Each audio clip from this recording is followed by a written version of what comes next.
Image, SPM. Vous êtes adepte de spaghettis mais vous ne savez pas quelle quantité est nécessaire pour les préparer?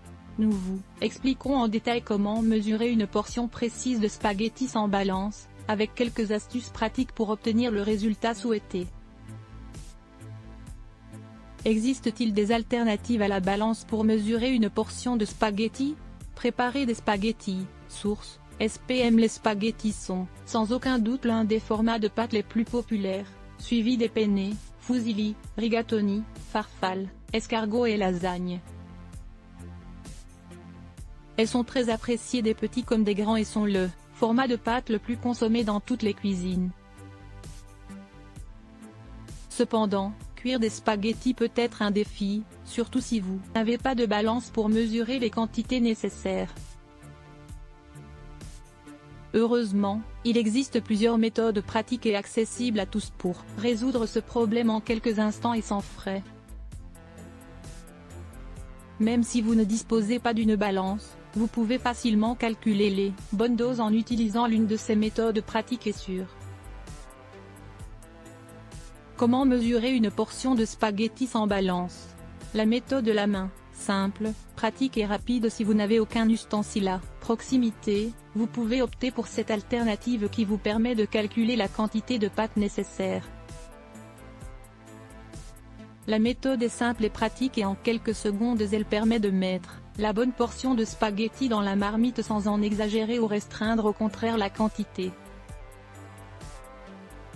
Pour utiliser la méthode du doigt, un espace est créé entre l'index et le pouce, comme pour faire un signe OK.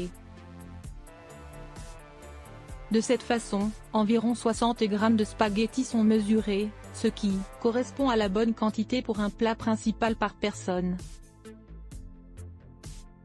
S'il s'agit d'un accompagnement, joignez votre index au bas de votre pouce et vous aurez la bonne mesure. La méthode de la bouteille en plastique. Il s'agit d'utiliser une bouteille en plastique, simplement en retirant le bouchon.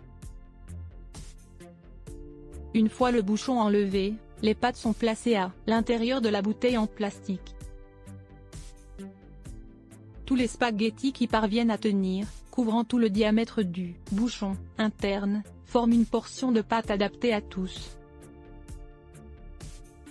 Si vous voulez être sûr de ne pas vous tromper, dès que vous avez la possibilité d'utiliser une balance de cuisine, vous pouvez tenter le coup en mettant cette astuce à l'épreuve, il est certain que vous serez extrêmement satisfait. La méthode du bouchon de la bouteille, comment mesurer 100 g de pâte? Mais ce n'est pas tout, ceux qui ne font pas confiance à cette technique peuvent aussi utiliser le bouchon de la bouteille. Dans ce cas, le diamètre indique la portion parfaite pour une personne qui a un plus grand appétit.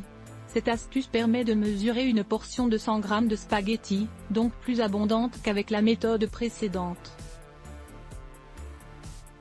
La méthode du verre d'eau. Ceux qui préfèrent choisir une autre forme de pâte à la dernière minute en choisissant des fusilli ou des penne, peuvent utiliser un verre d'eau qui contient au moins 40 g de pâte crue, à défaut d'avoir une balance à disposition. Combien de pâtes par personne faut-il prévoir pour un repas? Servir des pâtes dans une assiette, source, SPM. S'il s'agit de pâtes qui ne sont pas cuites, environ 80 à 100 g de pâtes par personne adulte suffirait, et 50 à 70 g s'il s'agit d'un enfant. Cette mesure fonctionne aussi bien pour les macaronis que pour les spaghettis. Pour les pâtes fraîches farcies, une quantité d'environ 150 g est recommandée pour les adultes et 80 g pour les enfants. Si vous souhaitez préparer des nouilles pour une soupe, 30 à 40 g représentent une quantité parfaite.